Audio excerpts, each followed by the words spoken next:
Kalau udah menjadi anak perusahaannya Astra, entah melalui akuisisi atau emang dari awal dibangun sama Astra, itu yang difokuskan adalah developing leaders. Budget yang dikeluarkan nggak setengah-setengah, bro. United Tractors, dengan segala kurikulumnya, dengan segala fokus ke people development-nya, it's expensive to build a leader. Tapi tahu nggak yang lebih mahal apa? Punya leader yang nggak kompeten. Itu jauh lebih mahal. Karena ada fenomena yang menarik banget dan lagi hype banget sejak tahun 2025 kemarin, yaitu fenomena di mana banyak profesional muda, terutama mayoritas Gen Z, menolak untuk naik jabatan menjadi middle level manager. Entah itu supervisor atau bahkan manager di departemennya atau di divisinya. Fenomena ini disebut conscious unbossing, bukan unboxing ya, unbossing.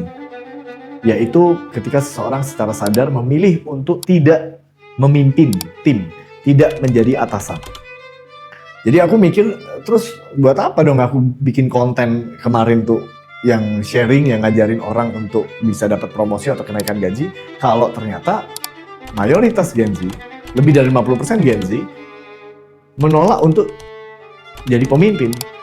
Dan ini bukan opini ya, ini berbasis data. Ada sebuah penelitian dan banyak survei yang dilakukan secara global, bukan cuma di Indonesia, bahwa Gen Z sekarang nggak mau untuk naik jabatan. Bukan karena nggak mau duit lebih, bukan karena nggak mau memimpin. Siapa juga yang nggak mau menjadi pemimpin dan karirnya naik gitu kan. Tapi mereka nggak mau harganya. Harga yang sekarang harus dibayar ketika menjadi pemimpin di perusahaan itu tidak worth it di mata Gen Z. Dan ini adalah wake up call buat para pemilik bisnis, terutama bisnis skala menengah ya. Bisnis skala menengah itu yang omset per tahunnya 15 hingga 150 M per tahun. Karena you will run out of leaders, and once your leader yang sekarang ada di perusahaanmu resign atau dia pindah ke tempat yang lebih baik, kamu akan stres kekurangan pemimpin.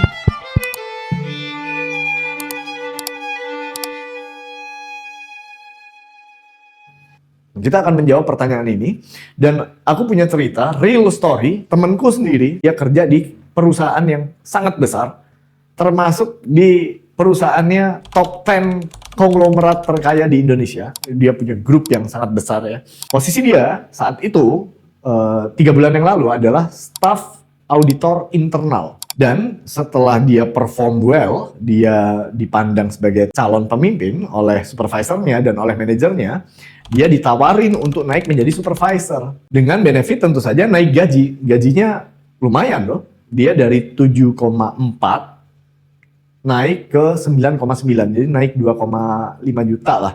Orang normal harusnya menerima dengan senang hati langsung gitu. Let's go, thank you Pak atas opportunity-nya. Tapi dia enggak loh. Let's say kita sebut temanku ini namanya Andi ya. Andi nolak. Mohon maaf Pak, saya nggak siap Pak. Mohon maaf Pak, saya nggak berani Pak, dan sebagainya. Padahal, waktu aku ngobrol sama dia, bukan soal nggak berani, bukan soal nggak siap. Nggak worth it anjir. Dan emang nggak worth it itu. Kenapa? Karena naik jabatan itu bukan cuma dapat gaji yang lebih gitu. Naik jabatan itu bukan hanya dari staff menjadi leader. Naik posisi itu ya. Naik jabatan itu juga berarti naiknya resiko. Dan ketika kita menjadi pemimpin, resiko yang naik itu cukup drastis loh ketika kita punya tim. Yang pertama, kita punya resiko akan disalahkan. Jelas gitu ya. Ketika nggak mencapai target, kita akan disalahkan. Resiko konflik internal di tim kita sendiri. Tim kita ada yang berantem dan sebagainya. Ada beban emosional di situ. Resiko lainnya, resiko politik. Gimana kamu menghadapi politik di mana di dalam situ ada supervisor yang lama atau ada posisi manajer yang melihat kamu sebagai ancaman misalnya. Atau yang menekan kamu dari atas, sedangkan di bawah kamu dituntut untuk berempati. Jadi posisi menjadi manajer itu, menjadi leader itu, middle manager itu, resikonya tinggi. Dan gak worth it bagi temanku yang namanya Andi. Sekarang aku mau tanya ke kamu jawab coba di kolom komentar. Kalau hari ini kamu dipromosikan naik jabatan menjadi manajer dengan kenaikan gaji 20% dari yang kamu punya sekarang, kamu mau ambil nggak? Kalau kamu mau ambil, jelasin kenapa. Dan kalau kamu nggak mau ambil, jelasin juga kenapa di komentar. Dan kita bisa berdiskusi di situ nanti. Oke, sekarang kita kembali ke Andi tadi, temanku itu ya. Sekarang Kalau kamu punya bisnis, kalau kamu CEO atau kamu manager up, GM or something, kamu perlu tahu bahwa ini masalah serius. Serius banget. Karena Andi itu bukan cuma satu orang. Andi ini 54% dari populasi anak-anak muda. Kaum muda profesional kita. Artinya, kalau misal kamu di leadership pipeline ya, ada calon leader yang ada di kepalamu, untuk dipromosikan itu ada 3 orang, maka 1 hingga 2 dari mereka menolak loh. Artinya opsi kamu semakin sempit, dan ketika orang yang menerima itu ternyata tidak sesuai dengan ekspektasimu, kamu kehabisan pilihan. Nah, problem yang besar ini, kekurangan leader ini, bukan masalah dari orangnya. This is a systemic problem. Dan kalau pemimpin di perusahaanmu sekarang diisi oleh orang-orang, mohon maaf ya, yang generasinya sangat tua, let's say kepala 5, lalu calon penerusnya itu kepala 2, atau kepala 3 awal-awal, 31, 32, gapnya itu sangat jauh loh. Maka akan rentan konflik ini. Dan ketika orang yang usia 32 ini mau naik level, akan merasa terjebak bro. Karena atasannya dia yang sekarang usianya 50 ini, biasanya adalah orang-orang kolot. Orang-orang yang sudah merasa tahu semuanya. Orang-orang yang sudah duduk di bangku itu, entah itu bangku eksekutif atau manager level, yang merasa sudah paham segalanya dan menganggap si Andi bocah kemarin sore. Gap yang terlalu jauh ini menjadi problem besar. Kamu akan frustrasi nanti. Kenapa Andimu, kalaupun ada Andi yang mau naik level, gak lama dia resign dari perusahaanmu. Dan kamu semakin kebingungan. Kenapa? Karena problem utamanya ternyata di Pak Budi. Bapak-bapak yang udah terlalu lama duduk di kursi manajernya atau di kursi direkturnya, yang dia merasa tahu segalanya dan menganggap Andi adalah ancaman dan dirusak sendiri karena politik, karena kamu tidak menyiapkan sistem untuk regenerasi. Pak Budi nggak merasa dia butuh punya suksesi atau penerus, karena Pak Budi justru takut kalau ngomongin suksesi, succession planning. Sehingga Pak Budi setiap melihat ada orang yang naik malah diinjek sendiri. Now that's a problem, it's a systemic problem. Terutama di bisnis skala menengah. Dan problem ini, bapak-bapak yang saya hormati, harus di-solve. Kalau nggak akan terlambat, dan ketika terlambat, it's gone. Talent-talent terbaikmu akan resign semua karena nggak sanggup menghadapi Pak Budi. Nah, cara mengatasinya gimana ya? Kamu desain dengan benar-benar memperhatikan tuh peran leader yang kamu butuhkan itu seperti apa sih? Kejelasan peran itu sangat amat penting. Jadi kalau aku bikin, biasanya buat klienku itu, leadership pipeline itu ada flow ya, ada struktur, ada kurikulumnya. Di level ini harusnya dia punya kemampuan apa aja, ujiannya apa, dikasih project apa untuk diuji kepemimpinannya, dia present, lalu kalau dia lolos dia mendapatkan promosi, lalu di jabatan itu dia dikasih program pengembangan leadership apa aja, dan lalu dipegangin project apa kalau dia mau naik level lagi, dan seterusnya. Itu ada, let's say ada 4 tahapan. Di tahapan pertama itu ada gate sistemnya, apa ya istilahnya, itu istilah kita sendiri. Gate itu gerbang siapa-siapa orang-orang yang pantas untuk masuk ke program pengembangan leadership. Karena perusahaan nggak punya resource yang unlimited ya, pasti mereka punya resource yang terbatas, dan nggak semua orang dibayarin atau disekolahin kepemimpinan. Nah, tapi yang terpenting dari kita udah punya spesifikasi siapa yang layak untuk masuk program adalah membangun program itu sendiri. Program kepemimpinan itu harus dibangun. Kebanyakan owner, kebanyakan CEO perusahaan skala menengah ya, itu merasa kepemimpinan itu comes naturally. Bahwa orang kalau dikasih jabatan, udah nanti dia bisa-bisa sendiri. No, that's wrong. Jadi yang harus kita pikirkan adalah selain kita bikin spesifikasi atau syarat atau siapa yang eligible untuk mendapatkan program, lalu kita desain programnya seperti apa. Dia harus mendapatkan pengembangan, pelatihan yang di dalam kelas gimana, yang dalam project gimana, terus asesmen-asesmennya seperti apa, itu harus didesain. Lalu kurikulumnya seperti apa itu juga harus didesain. Di level mana dia harus belajar apa, di level berikutnya dia harus belajar apa, di level berikutnya harus belajar apa. Itu ada kurikulumnya. Tapi yang terpenting dalam mendesain sebuah posisi leadership adalah scope of decision-nya, scope of authority-nya, boundariesnya, mana yang termasuk tanggung jawabnya, mana yang termasuk berada di bawah keputusan-keputusan, yang mana yang perlu dieskalasikan ke CEO atau ke manajernya, mana yang dia bisa ambil keputusan sendiri. Resource-nya seperti apa? Apakah dia butuh 2 orang atau butuh 3 orang di bawahnya? Dan apakah dia punya kendali atau otoritas untuk memilih orang yang mana untuk ada di timnya?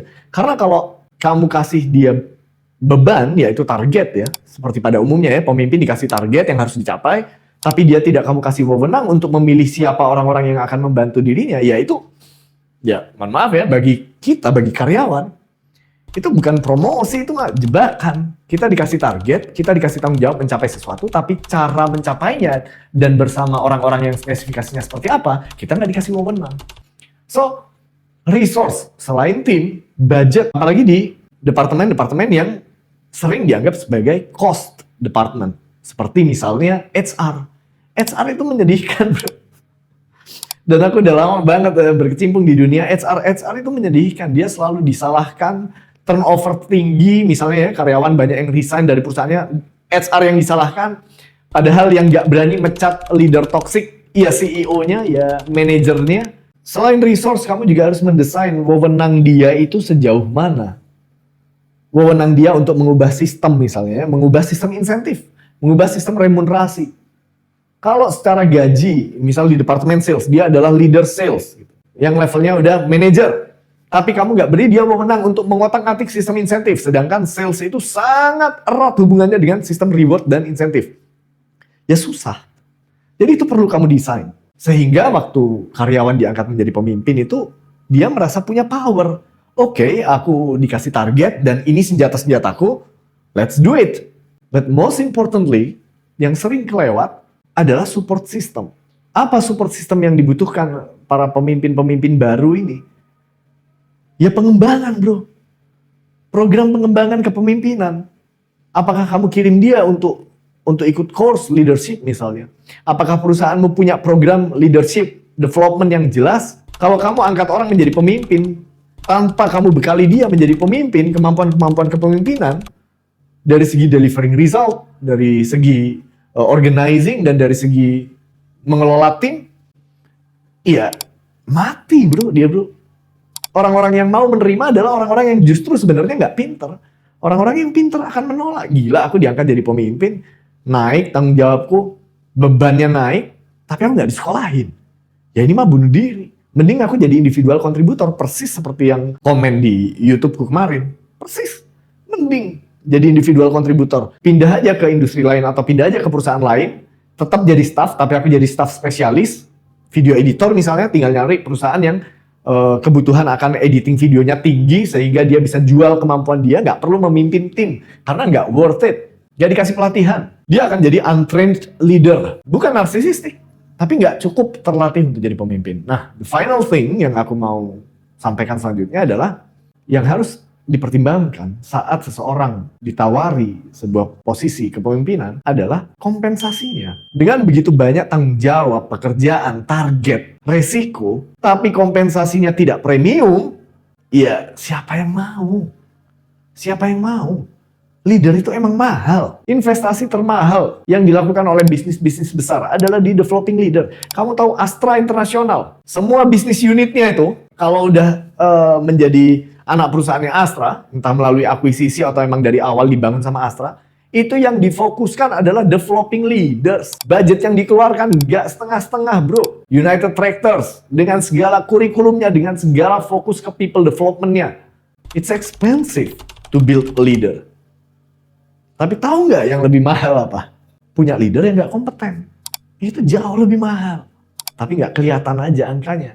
Kalau HR-mu pinter, dia bisa provide data.